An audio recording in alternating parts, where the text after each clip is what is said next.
Bonjour. Alors aujourd'hui, une vidéo assez spéciale. J'ai découvert la place André Mignot à Versailles. Alors j'aimerais que c'est spécial. Eh bien, c'est dans cet endroit, here, ici,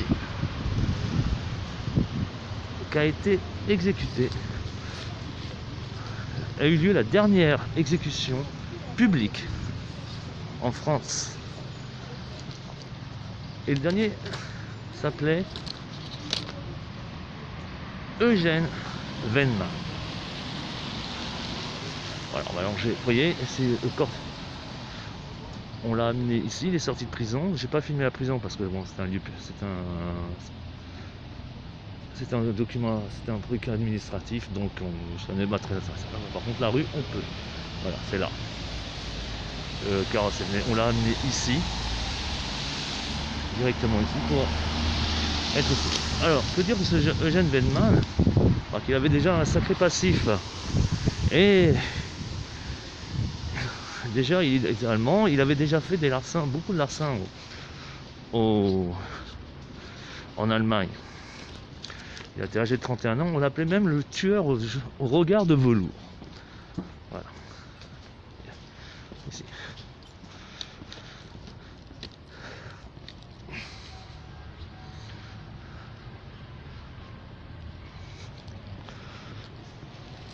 Et oui, il tuait des femmes, aidé de quelques complices. Malheureusement, si ses complices ont été graciés, lui, il n'a pas eu de chance. Lui, il a droit à la peine capitale. Malheureusement, là, on va au tribunal. Il est sorti du tribunal pour se rendre. Voilà, on voit la porte. La guillotine était à cet endroit. Voilà.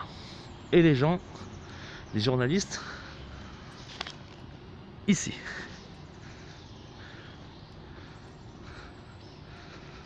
Voilà, c'était le palais de justice.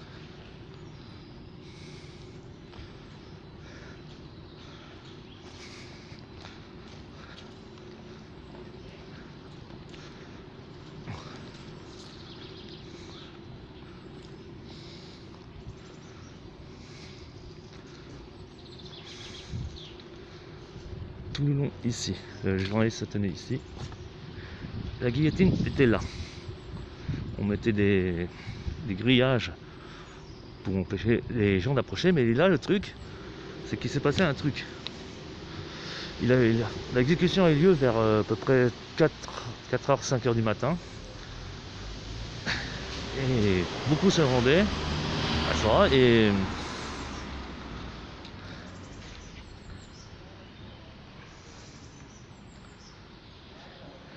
notre ami avait été défendu par un ténor du barreau.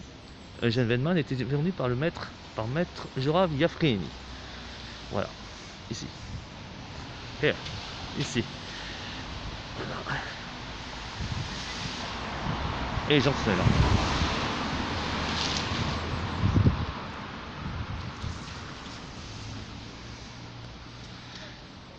Et le public, en fait, il faut savoir que les exécutions, on se rendait comme on allait au spectacle.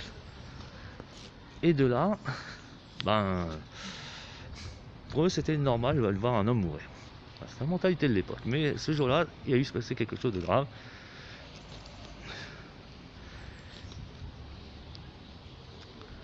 Puisque le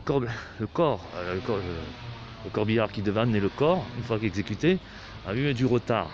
Et les gens, surtout les femmes, oui, parce qu'il y avait beaucoup de femmes, on les appelait les Venminettes, se sont ruées vers le corps pour plonger, pour toucher leur mouchoir, pour avoir un souvenir de l'assassin.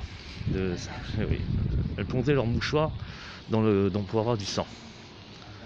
Voilà.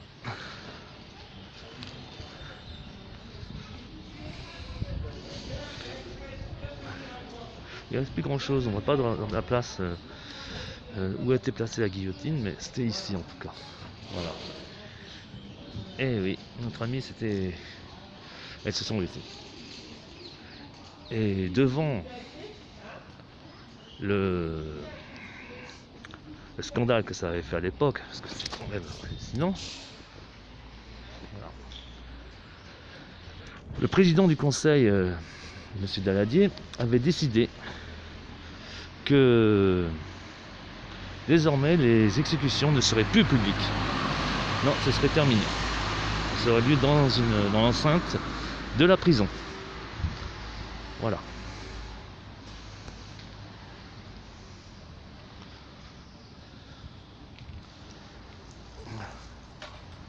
Ouais, c'était en 1939, hein, on a bien changé depuis presque 80 ans. Quoi. Et depuis, le corps d'Eugène Vetmar reposerait au cimetière des Gonards, sous une tombe anonyme, personne ne le saura. Mais il faut savoir qu'avant lui, à cet endroit, avait été exécuté Henri Désiré Landru, à peu près au même endroit. Voilà. Et oui, lui aussi, il y a eu droit.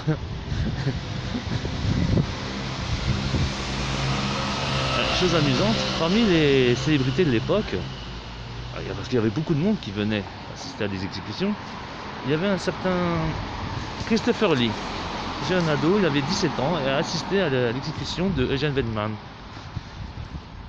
Lui aussi, il avait été très choqué là-dessus.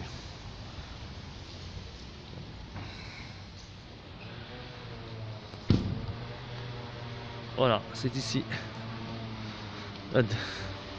On voit pas parce qu'il y a des travaux, mais voilà. Il y avait une porte.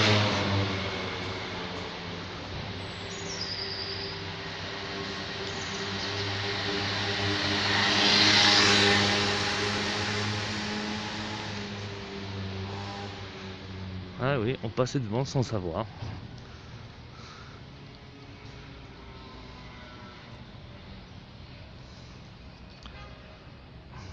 Ouais, ça a bien changé. Eh bien, merci d'avoir suivi cette vidéo. À bientôt. On se retrouvera peut-être au cimetière des Gonards pour visiter pour le visiter. Mais il y a beaucoup de gens très intéressants qui sont enterrés là-bas, notamment un certain Édouard Blériot, un aviateur. À bientôt.